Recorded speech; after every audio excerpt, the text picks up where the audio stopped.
Sripada Sri Vallabha Charitamrutam, Chapter 42. Chanting of Prayer. Datta Digambara Sripada Vallabha Datta Digambara, started by Pitakapuram residents for the first time, which became universally famous. This chapter is to be read for tracing missing children. Sri Sripada gave his divine darshan always to his parents, Bapannarya, Narsimhavarma and Venkatappaya Shreshti. After lunch, Sri Bhaskara Pandit narrated in the following manner. All the Brahmins considered the various acts of Sri Sripada, such as giving Datta Diksha in the houses of Shudras, that to giving Diksha for a single night, giving Diksha without following the regulations such as worship, rituals, etc., and simply tying a thread on the wrists of devotees and making them do bhajans, declaring himself as Datta and announcing that all the difficulties of devotees would be eradicated by merely remembering him.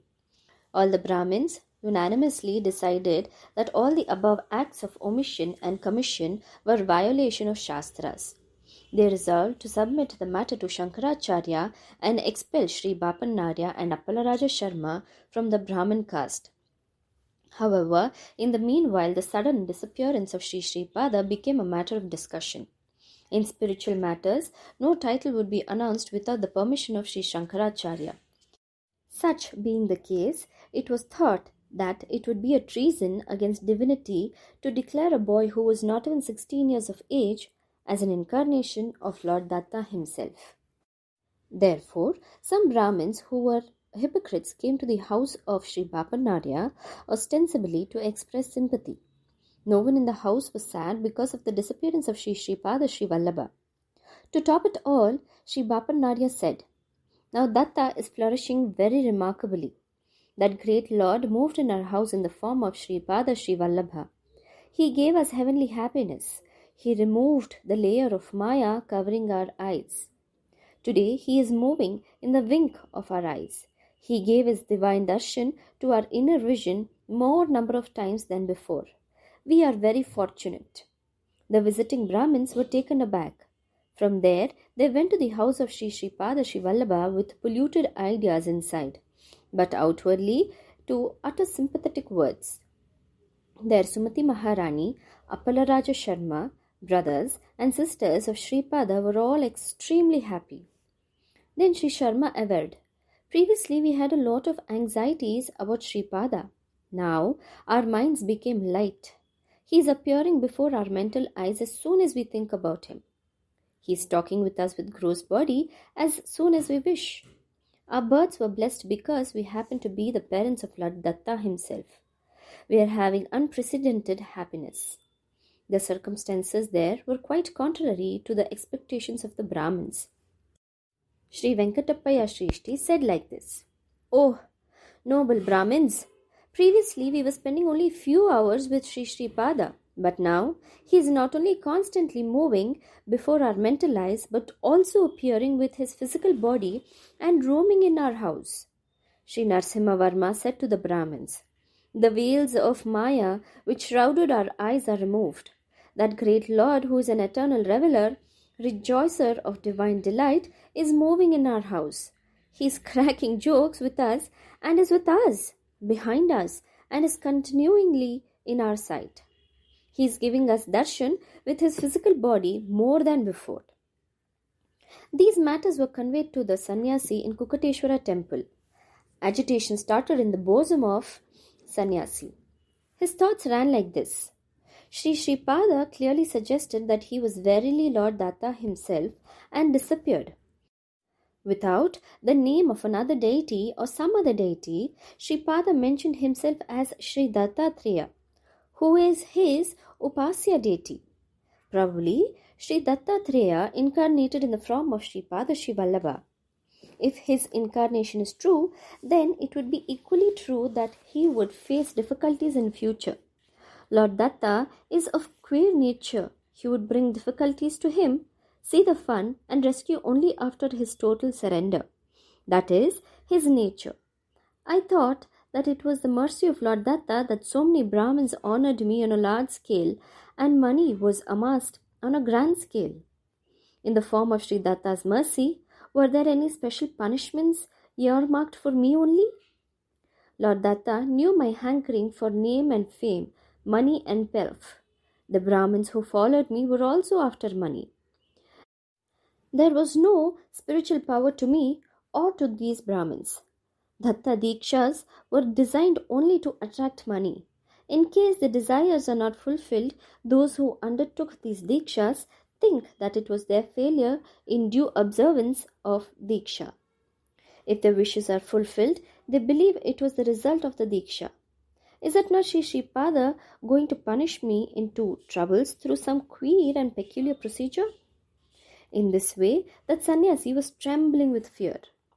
In the meantime, an old Brahmin came to Kukateshwara temple. He told that his name was Narsimha Khan and that he belonged to the lineage of sage Kashyapa and that he came from Maharashtra Desha especially for the darshan of great Lord Kukateshwara. He added that he heard that a Paramahamsa Parivajraka was giving Datta Dikshas there and that he came there to have his darshan. He concealed many varahas near his navel. He offered all those coins as dakshina. On receipt of the money, the sanya was fulfilled with immense joy. At the time of initiation, the sannyasi asked the old Brahmin to stretch his hand so that he can pour water from the kamandal. The Brahmin stretched his hand. Along with water, a scorpion fell into his hand. Then the tone of the Brahmin turned stubborn. He said, "You poured water into my hand and asked me to drink. What a wonder! The fruits of your tapa earned from so many years were solemnly endowed to me.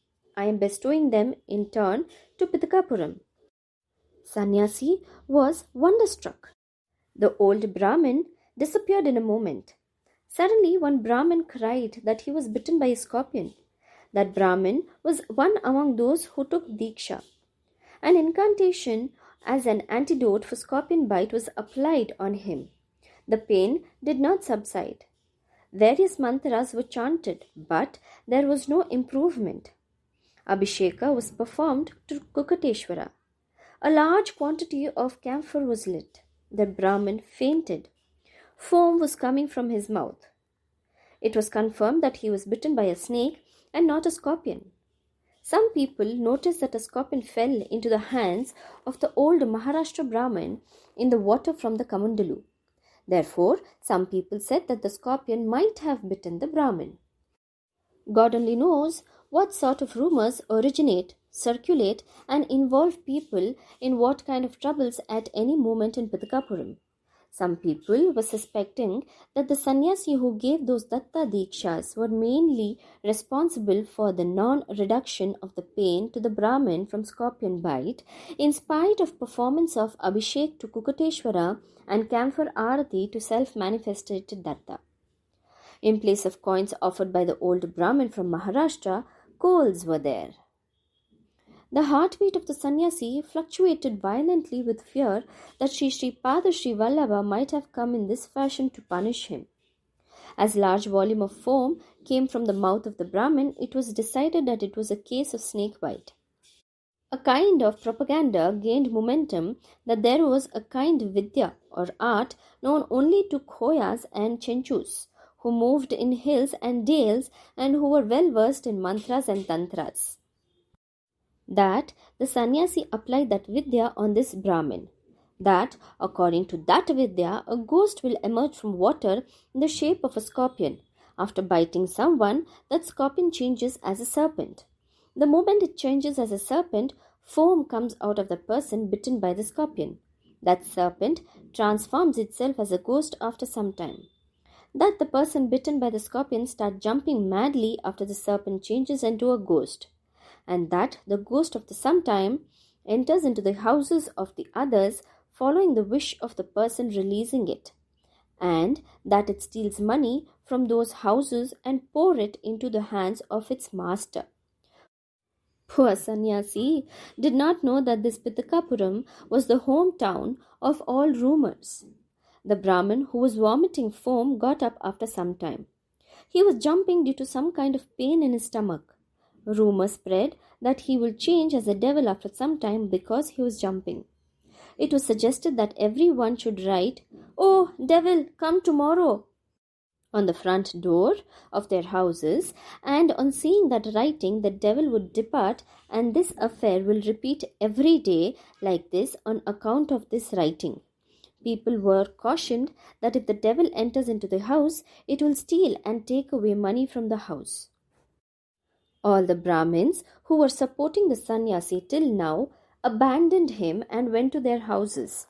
Without exception, on the outside of every Brahmin, Kshatriya, and Vaishya house, it was written, "O devil, come tomorrow," in charcoal. A cultivator named Venkaya arranged proclamation by beat of tom-tom that a pot filled with coals must be carefully kept in the houses of all Shudras, and by this the devil sent by the sannyasi will not steal money from Shudra houses. After some time, the Brahmin who jumped madly with pain recovered. In the meanwhile, a farmer approached the Brahmin in Kukateshwara temple and said, "Swami, our caste chief Venkaya wanted to give you the mantra akshatas given by Sri Pada. You will become healthy from the efficacy of those mantra akshatas." Then that Brahmin thought like this, "Now the ailment abated, but I may become really a devil at any moment as per the rumors in circulation. Perhaps, according to the stipulation laid down, those mantra akshatas have to be collected from the Shudra house." Brahmins gave mantra akshatas to Shudras, but Shudras would not summon Brahmins to their houses and give mantra akshatas. A gentle Venkaya sent for me, wishing only for my welfare. With such feelings, he received the mantra akshatas from Venkaya and went home. As a result of the rumor spread in Pitakapuram, the faith of all castes on sannyasi was lost. Then all of them thought that it was not correct to give dakshinas to a sannyasi well versed in witchcraft. They took a refund of the dakshina money from the sannyasi. They sent away sannyasi without beating him. They asked Sri Babanarya as to what to be done with all that money. Sri Babanarya said, "Arrange to bring provisions with that money. Provide a grand feast to all castes. Lord of Annadana, Sri Dattatreya will be pleased. No individual dikshas are necessary." Sheds on grand scale were constructed opposite to Kukateshwara temple. A food feast was arranged to all 18 types of castes. All people for the first time chanted the divine name, Datta Digambara, Datta Digambara, Shripada Vallabha, Datta Digambara. Sri Pada, aware long ago that his name will spread all over the world.